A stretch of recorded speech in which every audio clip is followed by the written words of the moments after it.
बघेल साहब ने ठीक कहा। नेशनल हेराल्ड अखबार 1937 के अंदर इसकी स्थापना हुई और तब से ही कांग्रेस पार्टी इसको इमदाद करते आई है।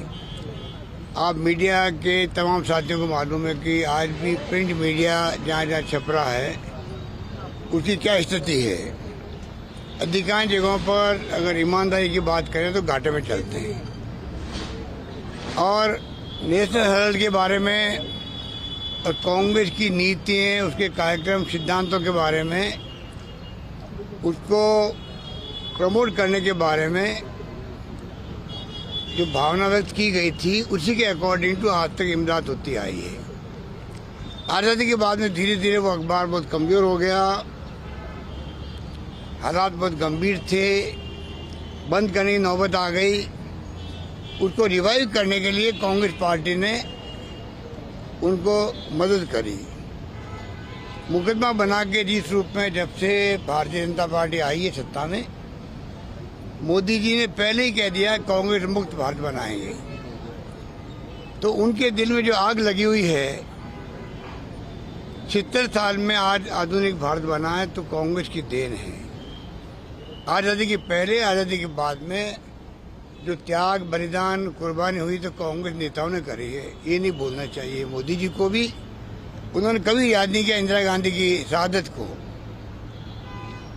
जिन्होंने खालिस्तान नहीं बनने दिया, देश को एक रखा, अखंड रखा। वो खुद शहीद हो गए। राजीव गांधी शहीद हो गए। सरदार भगत जी थे, नेश नाबूद कर दिया आतंकवाद को, वो भी शहीद हो गए।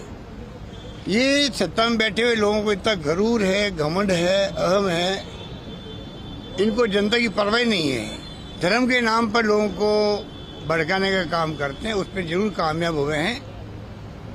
उसकी एक सीमा होती है। और तमाम जो महंगाई हो, बेरोजगारी हो, आग लग रही पूरे मुल्क के अंदर, दंगे हो रहे हैं, झगड़े हो रहे हैं, तनाव हो रहा है, उसकी चिंता नहीं है। राहुल गांधी जी ने कहा, सोनिया कह रही लगातार, विपक्ष कह रहा है, प्रधानमंत्री जी को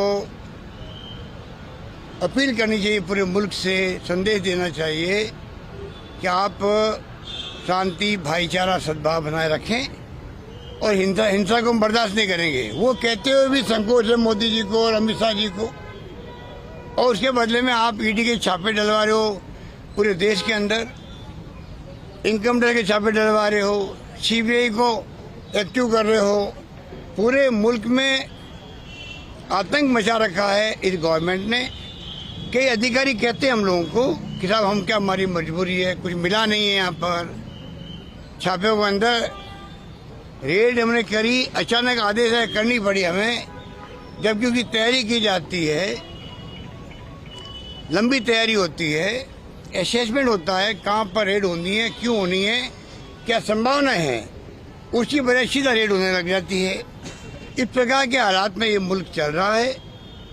बहुत ही चिंतित है पूरे देश का, चाहे व्यापारी हो, उद्यमी हो, बोल नहीं रहे क्योंकि उनके यहाँ इनकम टैक्स के छापा पड़ जावे। सरकारों में जो क्राइसिस पैदा करते हैं लोग, पहले मध्य प्रदेश में, फिर राजस्थान में, तब भी इन्होंने ये काम किया। एक साथ में छापे पड़ने लग गए, हम लोग सब बैठे देखते रह गए। ईडी का छापा पड़ गया हमारे खुद के बाहर घरों में। एक मजाक बना रखी है देश को और पूरा मुल्क देख रहा है। कांग्रेस के राज में हमेशा हमारे लीडरशिप देखती थी कि इशू बन गया मीडिया के अंदर, लोग क्या कहेंगे, और मुख्यमंत्री के इस्तीफे, रेल मंत्री का इस्तीफा और तो और लॉ मिनिस्टर का इस्तीफा हो जाता था। इनके लिए चाहे लोग कुछ भी कहें, परवाह नहीं इनको। तो अगर हिंदू के नाम से हमें चुनाव जीतना है, हम क्यों परवाह करें। ये हालात देश में बन गए हैं। आज मैंने रिक्वेस्ट करी ईडी के डायरेक्टर को, सीबीआई के डायरेक्टर को और इनकम टैक्स के सीबीटीटी के चेयरमैन को, मैं आपसे मिलना चाहता हूँ और मैं मेरी भावना व्यक्त करना चाहता हूँ कि पूरे मुल्क के लोगों की भावना क्या है। तीनों हमारी प्रीमियर एजेंसी हैं देश की, मानी हुई। अगर वो कमजोर होती है तो आप सोच सकते हो कि क्या परिणाम निकलेंगे उसके।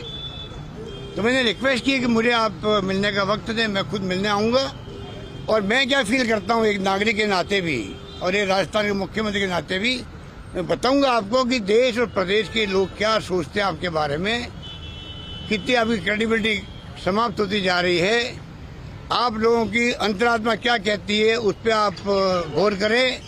और देश हित के अंदर अगर आपको दबाव देके जो आपके ऊपर दबाव बना करके जो रेड करवाई जा रही है लोगों के यहाँ पर, उसके ऊपर विचार करें। ये मेरी मंशा थी। मुझे पहले खुशी हुई कि तत्काल फ़ोन आने लग गए मेरे पास में टाइम देने के लिए, CBDT के चेयरमैन साहब से भी और बाद में जॉइंट डायरेक्टर CBI से भी।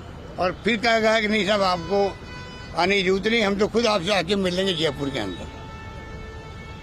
तो आप सोच सकते हैं इन हालातों में मुल्क चल रहा है। अब राहुल गांधी जी को और सोनिया गांधी जी को, जिनके परिवार ने आनंद भवन देश को समर्पित कर दिया, गांधी जी ने आनंद भवन में रह करके पूरी जंग लड़ी हो देश के लिए, इस परिवार ने सब कुछ कुर्बान कर दिया देश के लिए, उस परिवार के ऊपर इस प्रकार का ED का नोटिस देना बड़े शर्म की बात है। पूरा मुल्क देख रहा है इस बात को। इंदिरा गांधी को भी इन्होंने यही पार्टी, भारतीय जनता पार्टी, जिसका नाम जनसंघ था, 78 के अंदर इन्होंने मर्ज कर दिया जनता पार्टी के अंदर। उस वक्त मोरारजी भाई देसाई प्रधानमंत्री बने, उस वक्त ये पार्टी सत्ता में थी उनके साथ में। इंदिरा गांधी जीत के आई थी चिकमंगलुरु से बाई इलेक्शन, उनको भी लोकसभा ने निष्कासित कर दिया और जेल में भेज दिया। उस वक्त भी आज की तरह ही माहौल था, हम लोग सब जेल गए थे। आज वो माहौल में फिर देख रहा हूँ देश के अंदर कि किस प्रकार का रिएक्शन है लोगों के अंदर, पूरे देश के जिलों के अंदर, प्रदेशों के अंदर। आज जो लोग आए हैं एकजुटता दिखाने के लिए आए राहुल गांधी के प्रति और सोनिया गांधी के प्रति, और साथ के अंदर ये सब आए इसलिए कि पूरे मुल्क की भावना क्या है इन प्रीमियर एजेंसियों के बारे में, ED के बारे में, वो भी एक मैसेज देने के लिए आए हैं। मैं समझता हूँ सद्बुद्धि आएगी नेताओं के अंदर, दबाव नहीं बनाएंगे एजेंसियों पर, एजेंसियों वाले खुद भी अपनी अंतरात्मा की आवाज़ सुनेंगे और फिर एक्ट करेंगे। कब तक आप तंग करोगे बुला के? मोतीलाल बोरा को बुला के तंग किया जो 90 साल के थे, क्या नहीं किया इन लोगों ने? खड़गे साहब को बुला लिया। अरे दुनिया के मुल्कों के अंदर जब तक कोई अपराधी नहीं बनता है, घोषित नहीं होता है, तब तक उनको सर सम्मान देखा जाता है, व्यवहार किया जाता है। पुलिस या ED वाले खुद जाके बयान ले सकते हैं उनके घर पे, बुलाने क्या जरूरत है इस प्रकार से? खड़गे साहब को बुलाया गया, मोतीलाल बोरा जी को तंग किया गया। क्या तरीका हो रहा देश के अंदर? हालात बड़े गंभीर हैं। मैं इस मौके पर देश की युवा पीढ़ी से कहना चाहूँगा, आप लोग समझ रहिए आने वाला भविष्य आपका है देश के अंदर। लोकतंत्र खतरे के अंदर है, संविधान की धज्जियाँ उड़ रही है, कानून का राज समाप्त हो रहा है, बुलडोजर चल रहे हैं। लोग खुश हो सकते हैं सीमित समय के लिए, पर बुलडोजर कभी आपके घर में चल सकता है। ये कानून का राज कहाँ रहेगा इस प्रकार की हरकतें करेंगे तो? हालात पूरे मुल्क में बहुत गंभीर है। मीडिया की बहुत बड़ी जिम्मेवारी है। मीडिया खुद भी दबाव के अंदर है, मीडिया के मालिक दबाव के अंदर है, मजबूरी के अंदर। कब CBI जावे, कब ED वाले पहुँच जाए हमारे यहाँ पर, कब छापा पड़ जावे इनकम टैक्स का, पूरा मीडिया दबाव में है। मैंने देखा लेखक, पत्रकार और साहित्यकार जो आर्टिकल लिखते हैं, धीरे धीरे वो भी थकने लग गए हैं। ऐसा माहौल देश में बन गया है। तो मुझे बहुत चिंता लगी हुई है कि आज ऐसे लोग हैं मीडिया के अंदर भी जो हिम्मत कर रहे हैं बोलने की, कहने की, लिखने की। कब तक करेंगे वो लोग? लोकतंत्र की हत्या कर रहे हैं लोग। और जिस प्रकार जिस दिशा मुल्क जा रहा है, कोई नहीं कह सकता ये मुल्क किस दिशा में जाएगा, किसी को नहीं मालूम है। ये हालातों में चल रहे हैं, इसलिए हम आपके बीच में आए हैं कि आज राहुल गांधी जी को आप बताइए, सुबह से बैठा रखा उनको, क्या तुक है उनका? अगर लोन दे दिया तो लीगली लोन दिया है, वो बुरा नहीं किया है। लोन माफ़ करती है PIC उसके ऊपर है, उनका खुद का अखबार है। 37 से शुरू अखबार, पंडित नेहरू के ज़माने से उन्होंने खुद ने शुरू किया इसको। उसके बाद में आप बताइए, इस प्रकार हरकत करना उचित नहीं है। मुकदमा चल रहा केस कोर्ट के अंदर, उसके बावजूद भी इन्होंने इस प्रकार नोटिस देके ईडी को घुसा दिया। मैं समझता हूँ कि पूरा देश देख रहा है और आने वाले वक्त के अंदर हम पीछे नहीं हटने वाले हैं। हमारे कार्यकर्ताओं में पूरा जोश है और कार्यकर्ताओं आक्रोश है।